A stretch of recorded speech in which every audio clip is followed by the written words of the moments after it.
A mí lo que más me ha asombrado de todo el estudio que he hecho de los chamanes de México es que estos personajes extraordinarios funcionan o parecen funcionar en una realidad que no tiene pasos intermedios, en donde no hay proceso.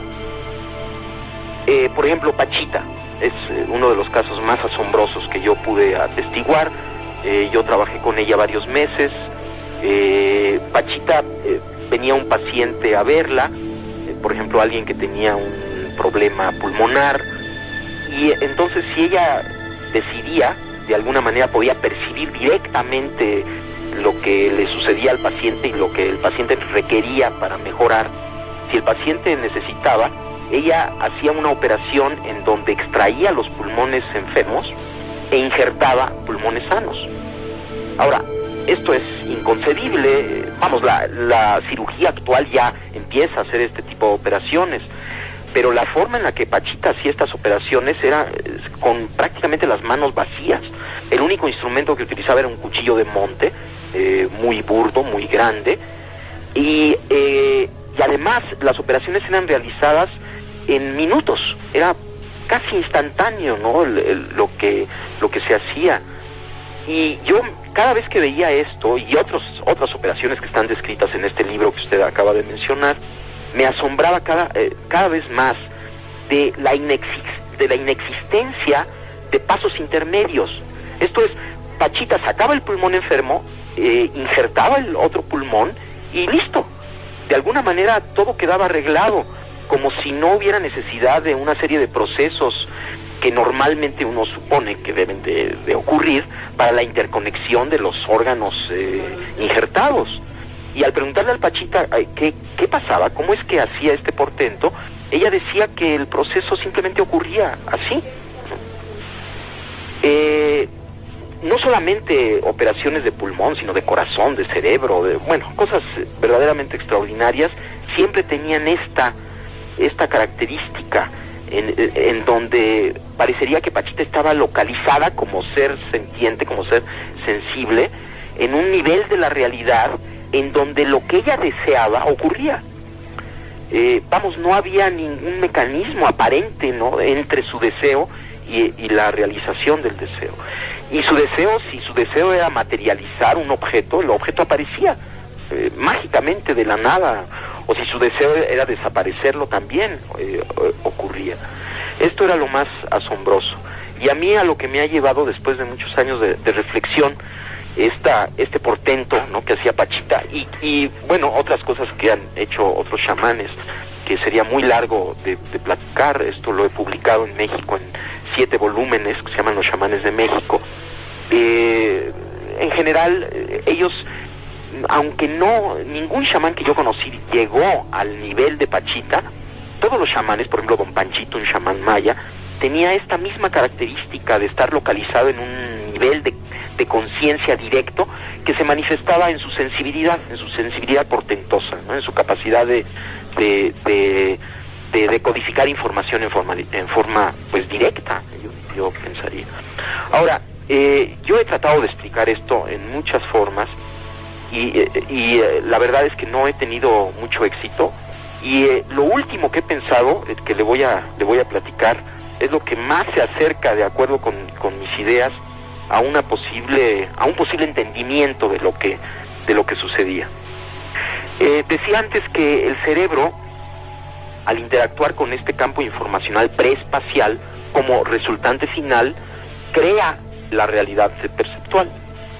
Ahora, lo que yo he pensado es que esta realidad que se crea, que es el producto final de un proceso cerebral, una vez creada, tiene una existencia real.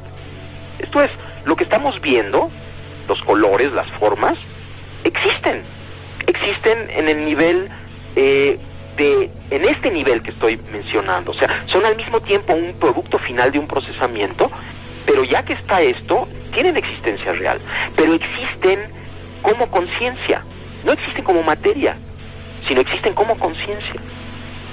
De acuerdo con esta idea, Pachita estaba localizada en esta conciencia directamente, ya en la creación. ya no había proceso. Y las leyes de esta conciencia que llamamos mundo, que llamamos objetos, que en realidad es pura conciencia, de alguna manera ella las manejaba. Y en este nivel no hay pasos intermedios, puesto que todo es conciencia, puesto que aún los objetos que percibimos son, esta resultante final, son parte de la conciencia. Entonces, si uno está totalmente localizado ahí, si uno no tiene ninguna duda acerca de que la realidad es ese nivel, entonces uno simplemente funciona en ese nivel con las leyes de ese nivel. De tal forma que esto es lo que yo estoy empezando a concluir después de 15 años, ¿no?, de estar pensando acerca de, y tratando de explicarme qué es lo que sucedía con Pachita. Y si se fija, la explicación es de lo más sencilla que hay, y al mismo tiempo de lo más complejo, como creo lo que tiene más valor, ¿no?, que es al mismo tiempo muy simple, muy sencillo, pero al mismo tiempo muy complejo. Quizás su teoría sintérgica sea el puente perfecto para entender la realidad entre el universo cuántico subatómico y el orden implicado de David Bohm. Exactamente.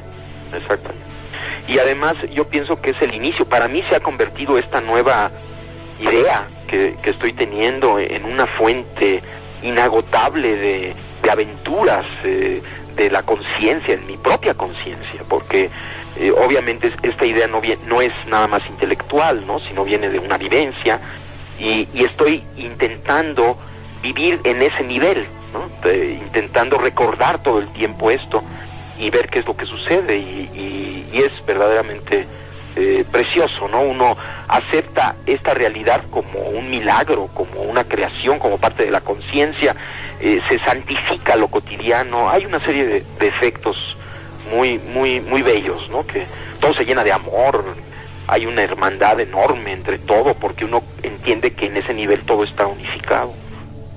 Los estudios realizados a chamanes como Rodolfo Flores, que estuvo en nuestro programa, recordarán nuestros oyentes antes de verano, unen la ciencia con la unidad espiritual de conciencia que ellos perciben. Definitivamente sí.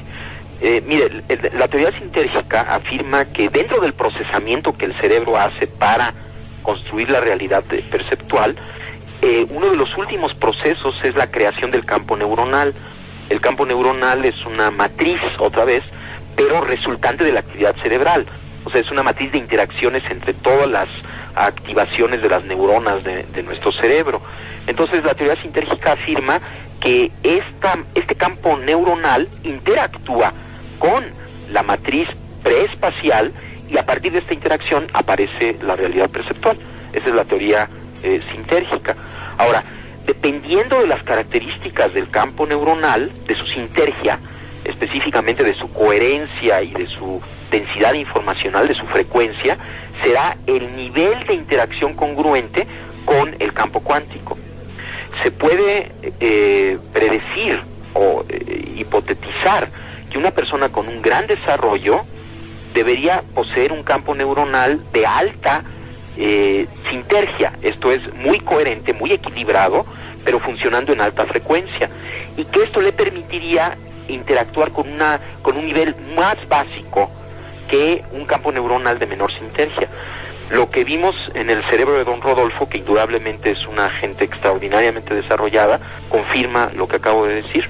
Su coherencia, sus nexos de coherencia, hablando en términos un poco más técnicos, la máxima densidad de sus nexos de coherencia está localizada en altas frecuencias, comparativamente con sujetos normales de la misma edad, en donde sus nexos de coherencia están en bajas frecuencias.